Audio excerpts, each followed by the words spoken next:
اور ناظرین، شاہ لطیف کی دھرتی سے اب رخ کرتے ہیں وادی بولان یعنی صوبہ بلوچستان کی جانب اور نظر ڈالتے ہیں صوبے کی چیدہ خبروں اور رپورٹس پر۔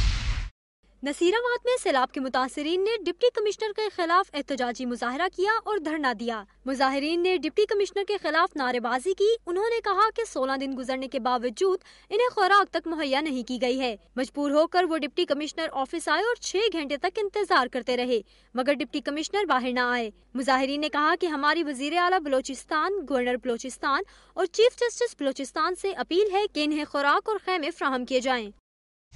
کوئٹہ سے پاک فوج کی جانب سے سیلاب متاثرین کے لیے امدادی سامان روانہ کر دیا گیا ہے۔ طوفانی بارش اور سیلاب نے ملک بھر میں تباہی مچا دی ہے اور اس مشکل کی گھڑی میں پاک فوج ہمیشہ کی طرح آج بھی عوام کے شانہ بشانہ کھڑی ہے۔ Lieutenant general Javed Zia, commander southern کمان کی خصوصی ہدایت پر سندھ اور جنوبی پنجاب کے سیلاب زدگان کے لیے ایک C-130 طیارے کے ذریعے امدادی کھیپ روانہ کر دی گئی ہے۔ اس امدادی کھیپ میں 9 ٹن راشن جس میں دالیں، چینی، آٹا، نمک، گھی، کھجوریں اور ادویات شامل ہیں۔ امدادی سامان میں 100 خیمے اور 1000 پلاسٹک کی چٹائیاں بھی بھیجی گئی ہیں، جبکہ پاک فوج کی جانب سے بلوچستان کے ضلع نصیر آباد کے سیلاب زدگان کے لیے بھی فوجی ٹرکوں کے ذریعے 5 ٹن راشن، 50 خیمے، 700 چٹائیاں اور ادویات روانہ کی گئی ہیں۔ پاک فوج کے افسران کا کہنا ہے کہ وہ سیلاب زدگان کی ہر طرح مدد کریں گے۔ انہوں نے عوام سے اپیل کی ہے کہ وہ بھی پاک فوج اور انتظامیہ سے بھرپور تعاون کریں تاکہ اس قدرتی آفت کا مؤثر طریقے سے مقابلہ کیا جا سکے۔ سیلاب کے متاثرہ افراد کی بحالی اور امداد کے لیے مزید اقدامات کرنے کی ضرورت ہے تاکہ وہ اپنے پاؤں پہ کھڑے ہو کے ملک کی ترقی میں اپنا کردار ادا کر سکیں۔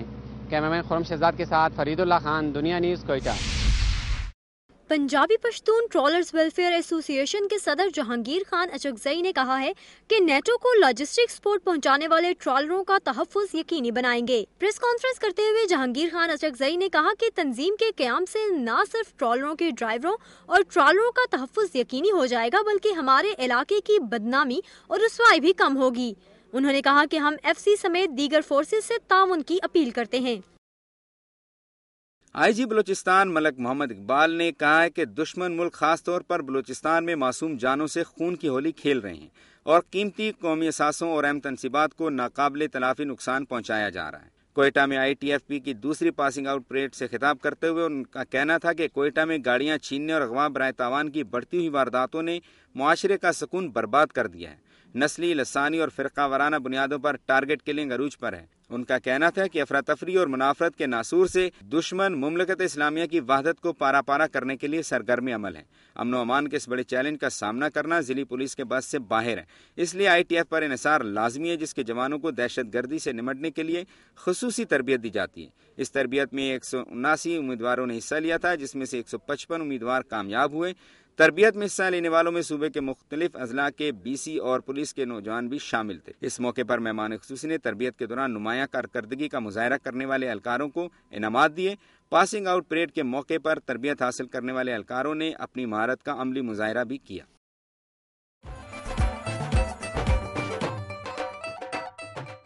ناظرین، وادی بولان سے کچھ اہم خبریں اور رپورٹس آپ نے ملاحظہ کی۔ اب آپ کو لیے چلتے ہیں سرسبز و شاداب پہاڑوں کی سرزمین صوبہ خیبر پختونخوا کی جانب پر نظر ڈالتے ہیں صوبے کی اہم خبروں اور رپورٹس پر۔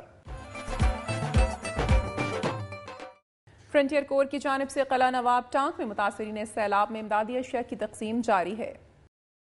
یہ بات نواب آف ٹانک سعادت خان نے دنیا نیوز سے خصوصی گفتگو کے دوران بتائی ہے۔ ان کا کہنا تھا کہ امداد کی پہلی کھیپ 4 ٹرکوں پر مشتمل ہے جو بڑوکی، جندر اور جانی خیل کے متاثرین کے لیے ہے۔ انہوں نے کہا کہ عوامی نمائندوں نے حق نمائندگی ادا نہیں کیا اور مشکل کی اس گھڑی میں متاثرین سیلاب کو تنہا چھوڑ رکھا ہے۔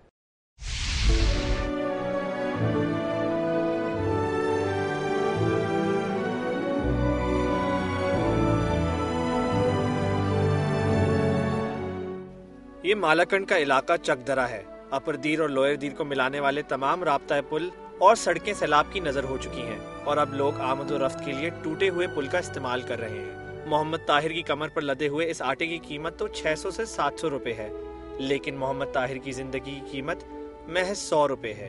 سیلاب آنے سے پہلے محمد طاہر کھیتی باڑی کر کے اپنے ماں باپ، 3 بچوں اور بیوی کا پیٹ پالتا تھا، لیکن سیلاب میں یہ کھیت بہہ جانے سے اس کا روزگار بھی جاتا رہا۔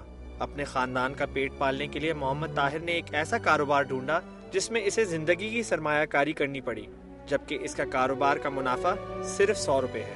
محمد طاہر سر پہ سامان اٹھائے دریا کے ایک کنارے سے دوسرے کنارے تک جاتا ہے، لوہے کے تاروں اور عام لکڑی سے بنا یہ پل دریائے سوات کی بے رحم موجوں کے اوپر جھولتا ہے تو دل اچھل کر حلق میں آ جاتا ہے۔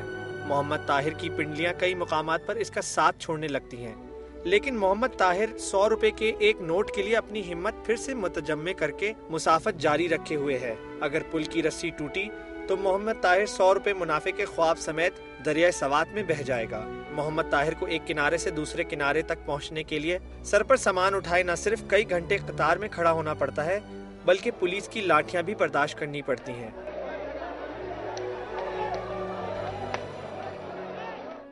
لیکن اپنے بچوں کا پیٹ پالنے کے لیے اسے سب کچھ برداشت کرنا پڑ رہا ہے۔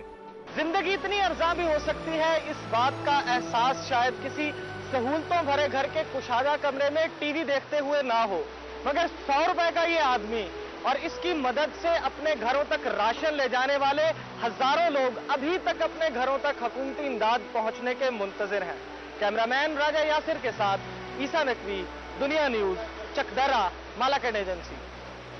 پشاور کے مختلف اسکولوں میں قائم ریلیف کیمپوں میں بدقسمت متاثرین اپنے لاپتہ پیاروں کی تلاش میں بھٹک رہے ہیں۔ بانڈا کی رہائشی شکیلہ، جس کے 2 بچے تو سیلاب کی خونی موجوں کی نظر ہو گئے، لیکن اس کا شوہر ابھی تک لاپتہ ہے۔ شکیلہ اکیلے ہی اس کڑی آزمائش سے دوچار نہیں، بلکہ کئی خاندان ہیں جو اپنوں کی تلاش میں مارے مارے پھر رہے ہیں۔ Government high school Peshawar number 2 کے کیمپ میں مقیم خیر الورا کا 4 سالہ بیٹا احمد حسین بھی سیلاب کی بے رحم موجوں میں کھو گیا ہے۔ دکھی ماں بیٹے کی واپسی کی آس لگائے بیٹھی ہے۔ حکومت کی جانب سے بھی لاپتہ افراد کی بڑھتی تعداد کے حوالے سے تشویش کا اظہار کیا جا رہا ہے۔